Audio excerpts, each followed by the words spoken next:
പട്ടിണിയാകുമ്പോ പതറാതെ നിന്നില്ലേ, കസ്വ പൊട്ടിക്കരഞ്ഞില്ല,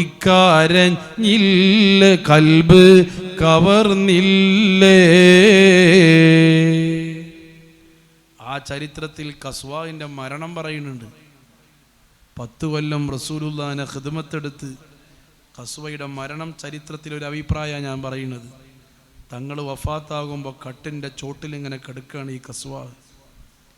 മുത്തുനബിയുടെ വേർപാട് സഹിക്കാൻ കഴിഞ്ഞില്ല. കസ്വ പൊട്ടിക്കരഞ്ഞു. കരഞ്ഞ് അവസാനം ഫീലിംഗ് കൊണ്ട്, ടെൻഷന് കൊണ്ട് കസ്വ വിചാരിച്ചു, ഇനി റസൂലുള്ളാഹില്ലാതെ എനിക്ക് ജീവിക്കണ്ട. മുത്തുനബിയുടെ വേർപാടിൻ്റെ ടെൻഷൻ സഹിക്കാൻ കഴിയാതെ അവിടെ ഒരു ചുമരുമ്മൽ, ജന്നത്തുൽ ബഖീഇന്റെ ഭാഗത്ത് ഒരു ചുമരുമ്മൽ പോയിട്ട് കസ്വ തൻ്റെ തലട്ടടിച്ചു. മുത്തിൻ വഫാത്തിൻ്റെ നേരത്ത് കട്ടിലിൽ ചോട്ടിലിരുന്നില്ലേ, കസ്വ പൊട്ടിക്കരഞ്ഞില്ലേ. മുത്തി നടന്നും ഇയഞ്ഞും ബഖീഇന്റെ മണ്ണിലമർന്നില്ലേ, തല മണ്ണിലടിച്ചില്ലേ. ത്വാഹ റസൂലിനെ തോളിൽ ചുമന്നൊരു വാഹനമാണല്ലോ കസ്വ, മുത്തിൻ്റെ ഒട്ടകമല്ലോ. 1000 കൊല്ലം നമ്മൾ തങ്ങളെ മഹബത്ത് വെച്ചാലും ആ കസ്വന്റെ ഓരത്തെത്താൻ ഞമ്മക്കാവൂല. 1000 കൊല്ലങ്ങൾ നബിയെ സ്നേഹിച്ചാലും ഞാൻ കൂടെ എത്തൂല, കസ്വ നിൻ സ്നേഹമാവൂല.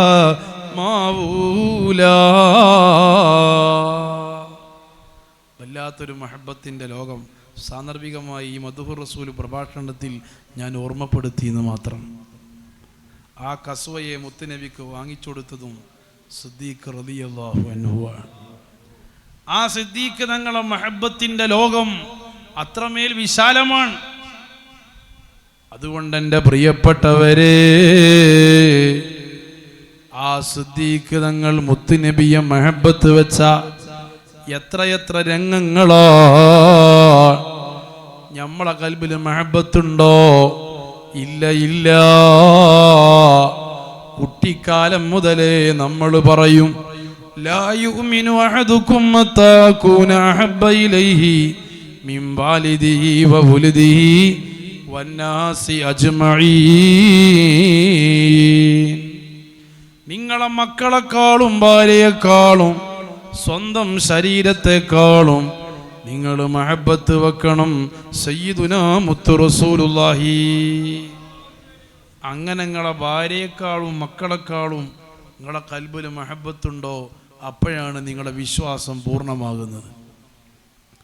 ആ മഹബത്ത് നിങ്ങളെ ഈ ഭാര്യയെക്കാളും മക്കളെക്കാളും നമ്മളെ കൽബിൽ റസൂലുള്ളാഹിനോട് സ്നേഹമുണ്ടോ, അപ്പോഴാണ് മഹബത്ത്, യഥാർത്ഥ മഹബത്ത് പ്രകടമാകുന്നത്. നിങ്ങളൊന്ന് ആലോചിച്ച് നോക്കൂ. നമ്മളെ ഭാര്യക്കൊരു ഡ്രസ്സ് വാങ്ങുമ്പോൾ, നമ്മളെ മക്കൾക്കൊരു ഡ്രസ്സ് വാങ്ങുമ്പോൾ ഒരു ബാപ്പൻ്റെ മനസ്സിലെ ചിന്ത, ഈ ഡ്രസ്സ് എൻ്റെ ഭാര്യ ഇഷ്ടപ്പെട്ട ഡ്രസ്സാകണം, എൻ്റെ ഉമ്മ ഇഷ്ടപ്പെട്ട ഡ്രസ്സാകണം, എൻ്റെ മകൻ ഇഷ്ടപ്പെട്ട ഡ്രസ്സാകണം. റസൂലുള്ളാഹിന്റെ ഇഷ്ടം നമ്മൾ നോക്കിയിട്ടുണ്ടോ? ഇല്ല, ഇല്ല. പെരുന്നാൾക്കൊരു ഡ്രസ്സ് വാങ്ങുമ്പോൾ നമ്മളെ മനസ്സിലെ ചിന്ത എന്താ? ഈ ഡ്രസ്സ് എൻ്റെ ഭാര്യ ഇഷ്ടപ്പെട്ട ഡ്രസ്സാകണം. റസൂലുള്ളാഹിന്റെ ഇഷ്ടം നമ്മൾ നോക്കിയിട്ടുണ്ടോ? അവിടെയാണ് സിദ്ദീഖ് തങ്ങൾ മാതൃകയാണ്. ഇസ്ലാമിക ചരിത്രത്തിലെ ബദറിന്റെ രണാങ്കണം. അന്ന് സിദ്ദീഖ് തങ്ങളെ മകൻ അബ്ദുൽ കഅബ, ജാഹിലിയ കാലത്ത് അബ്ദുൽ കഅബയാണ്. സിദ്ദീഖ് തങ്ങളെ മകൻ ശത്രുപക്ഷത്താ. ബദർ യുദ്ധം നടക്കുമ്പോൾ സിദ്ദീഖ് തങ്ങളെ മകനുള്ളത് അബൂജഹലിന്റെ കൂട്ടത്തിലാണ്. ബാപ്പയായ സിദ്ദീഖ് തങ്ങളും റസൂലുള്ളാഹിക്ക് ഇങ്ങനെ ഇരിക്കുമ്പോ ഉത്ബത്തും ശൈബത്തും വലീദൊക്കെ കൊല ചെയ്ത് പിന്നെ ബദറിന്റെ രണാങ്കണത്തിലേക്ക് വെല്ലുവിളിച്ച് വരുന്ന ആളാരാ? അബ്ദുൽ കഅബ. അബ്ദുൽ കഅബ അങ്ങനെ വെല്ലുവിളിച്ച് വരികയാണ്, വാളൊക്കെ വീശിയിട്ട്. ഞാൻ അപ്പം മുഹമ്മദിനെ ശരിയാക്കും. ആ സിദ്ദീഖ് തങ്ങളെ മോൻ ഇങ്ങനെ രണാങ്കണത്തേക്ക് ഇറങ്ങിയപ്പോ റസൂലുള്ളാഹിന്റെ ചൊട്ടുചാര ഇരിക്കണ സിദ്ദീഖ് തങ്ങൾ, നബിയേ എൻ്റെ മോനാണ് ആ ചീത്ത വിളിക്കുന്നത്, എനിക്ക് അങ്ങനത്തെ ഒരു മോനെ വേണ്ട, ഞാൻ അപ്പൻ്റെ മോനെ ശരിയാക്കും. ബാളും പിടിച്ച് ഇറങ്ങാൻ നിൽക്കുക സിദ്ദീഖ് തങ്ങൾ മോനെ ശരിയാക്കാൻ. ബന്ധാറ് ഗിരിബരിനടുപോർ കളത്തിൽ കോട കളിത്ത് ബാറിലെ ബഹുക്കേമാ ചൊടിയുടെ കടുവൈ പരിശരു പുരുഷരദാ ഉരകേട്ട പൊരുളതികളബാൽ എളുന്ത് സിദ്ധി കുരന്ത സമയം ഓമന തിരുനബി അവരെ കരംപിടി ചെയ്തരുള യാ റബ്ബി സല്ലി അലാ മൻ ഹല്ല ബിൽ ഹറമി ത്വഹ റസൂലില്ലദീ ഖദ് ഖുസാ ബിൽ കറമി മൗലായ. മോനിങ്ങനെ റസൂലുള്ളാഹിക്ക് നേരെ മുഖത്തേക്ക് വിരൽ ചൂണ്ടിയപ്പോ ബാപ്പയായ സിദ്ദീഖ് തങ്ങൾക്ക് സഹിക്കാൻ കഴിഞ്ഞില്ല. നബിയെ, നിങ്ങളെ മുഖത്തേക്ക് വിരൽ ചൂണ്ടണ മോനോ, തങ്ങളെ ചീത്ത വിളിക്കണ മോനോ എനിക്ക് വേണ്ട, ഞാൻ അപ്പൻ്റെ മോനെ ശരിയാക്കും. ബാളും പിടിച്ച് ഇറങ്ങാണ് സിദ്ദീഖ് തങ്ങൾ. ഇങ്ങനെ വളബില് ഇറങ്ങാൻ നിന്നപ്പോ അള്ളാന്റെ റസൂല് ആ കയ്യങ്ങ് പിടിച്ചു വെച്ചു. ഉരകേട്ട പൊരുളതികളബാൽ എളുന്ത് സിദ്ധി കുരന്ത സമയം. മോയിൻകുട്ടി വൈദ്യരെ പാട്ടാണ് ഈ പാട്ട്. അതിലിങ്ങനെ പറയണ്ട രംഗങ്ങൾ. ഉരകേട്ട പൊരുളതികളബാൽ എളുന്ത് സിദ്ധി കുരന്ത സമയം ഓമന തിരുനബി അവരെ കരം പിടി ചെയ്തരുള. വളബിലിങ്ങനെ സിദ്ദീഖ് തങ്ങൾ വാളും പിടിച്ച് മോനെ ശരിയാക്കാൻ പോയപ്പോ റസൂലുള്ളാഹി കയ്യാണ്ട് പിടിച്ചി, സിദ്ദീഖേ ഇപ്പൊ ഒന്നും ചെയ്യണ്ട. ഖുർആനിൽ ആയത്തോതി കൊടുത്തു, യാ അയ്യുഹല്ലദീന ആമനൂ ഇസ്തജീബു. അള്ളാഹു റസൂൽ ഒരു കാര്യം പറഞ്ഞാൽ അത് അനുസരിക്കണം. ഖുർആന്റെ ആയത്തോതിയിട്ടാണ് ആ മനസ്സ് ശാന്തപ്പെടുത്തിയത് അള്ളാഹിന്റെ റസൂല്. എന്നാലും നിങ്ങൾ ആലോചിച്ച് നോക്കൂ, സിദ്ദീഖ് തങ്ങൾ കാണിച്ച മനസ്സ് മുത്തുനബിക്കെതിരെ തിരിഞ്ഞപ്പോൾ അങ്ങനത്തെ ഒരു മോൻ എനിക്ക് വേണ്ട. ഏത് ബാപ്പക്ക അങ്ങനെ കഴിയുക? അതുകൊണ്ടാണ് ഞാൻ തുടക്കത്തിൽ പറഞ്ഞത്, ലോകത്തുള്ള എല്ലാ ജനങ്ങളെ ഈമാനിനേക്കാളും സിദ്ദീഖ് തങ്ങളെ ഈമാൻ ഇത്ര വലിയ പവർ കിട്ടാനുള്ള കാരണം മഹബ്ബത്തു റസൂലില്ലാഹ്. യാ റബ്ബി ആതിൽ മൂനാ ബിഹഖി സയ്യിദിനാ മുഹമ്മദിൻ സാഹിബിൽ ആയാതി വൽ ഹികമി മൗലായ സല്ലി ലിം ദായിമൻ അബദാ റിൽ ഖൽഖി കുൽ. ഇങ്ങനെ എല്ലാ ഘട്ടത്തിലും ഒരടി പോലും റസൂലുള്ളാഹിനെ ഇകഴ്ത്താൻ സിദ്ദീഖ് തങ്ങൾ സമ്മതിച്ചില്ല. എന്നിട്ട് ഇന്നും ആ സിദ്ദീഖ് തങ്ങൾ എവിടെ കിടക്കണത്? വഫാത്തായപ്പോഴും റസൂലുള്ളാഹിന്റെ ഹുജറക്കുള്ളിൽ കിടക്കാൻ സിദ്ദീഖ് തങ്ങൾക്ക് അവസരം കിട്ടി.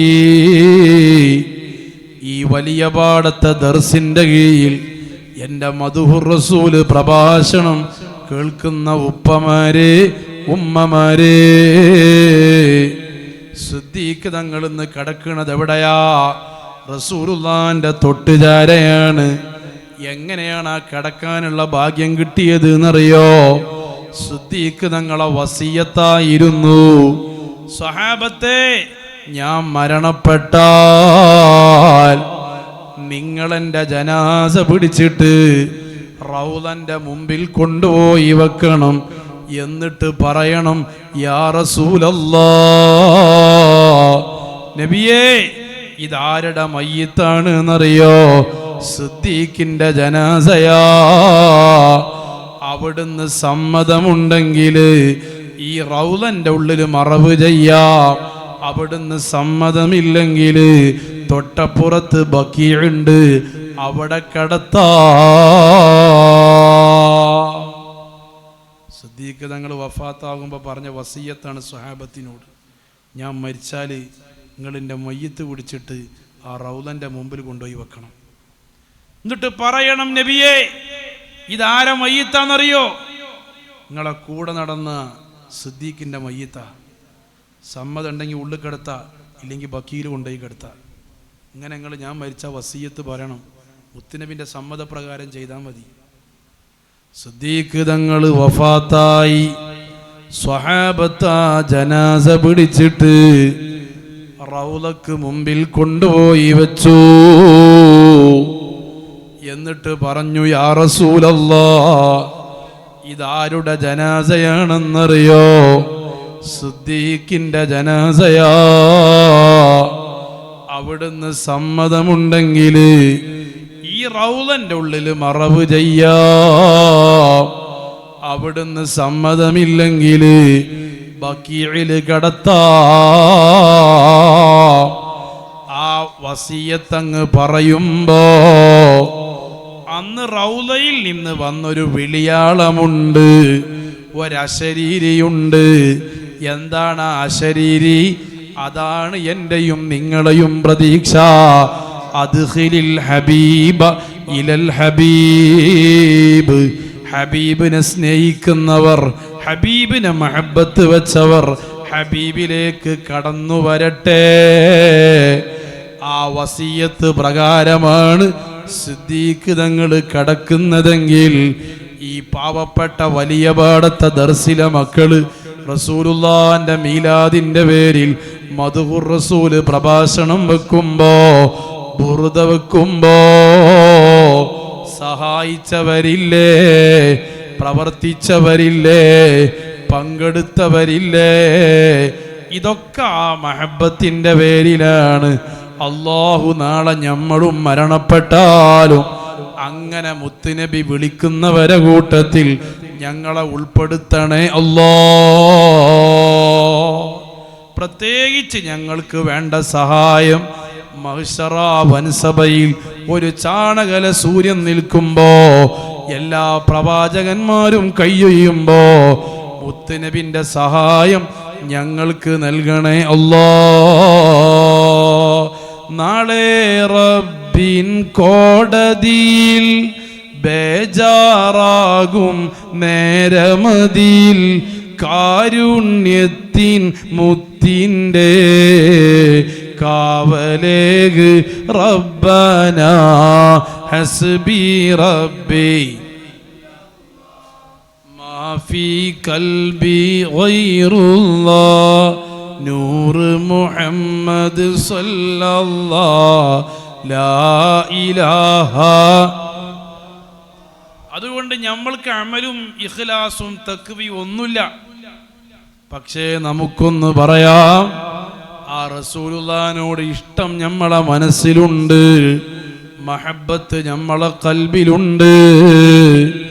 അതുകൊണ്ടെങ്കിലും ഞങ്ങളെ നീ രക്ഷപ്പെടുത്തണേ അല്ലാഹ്. ഇൽമില്ല, അമലില്ല, ഇഷ്കെന്തെന്നറിയില്ല, പാവം ഫക്കീറാണ്, തിരുമുമ്പിൽ കാണിക്ക വെക്കാനായി ഒരു തുള്ളി കണ്ണീരിൻ നനവല്ലതെന്താണ്.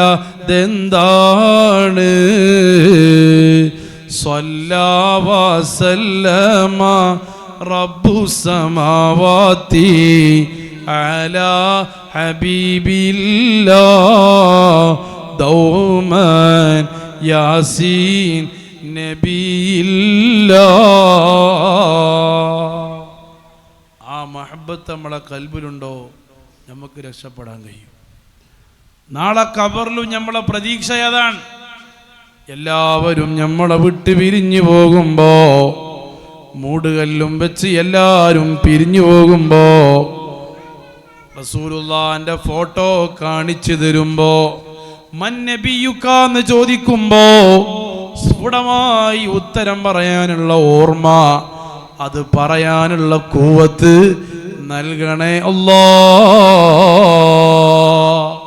നമ്മൾക്ക് സ്വഹാബത്തിനെ പോലെ റസൂലുള്ളാഹിനെ കാണാൻ കഴിഞ്ഞിട്ടില്ല, അനുഭവിക്കാൻ കഴിഞ്ഞിട്ടില്ല. റസൂലുള്ളാഹിനെ അനുഭവിച്ച സ്വഹാബത്തിന്റെ ഇഷ്കിന്റെ ലോകം എത്രയാ.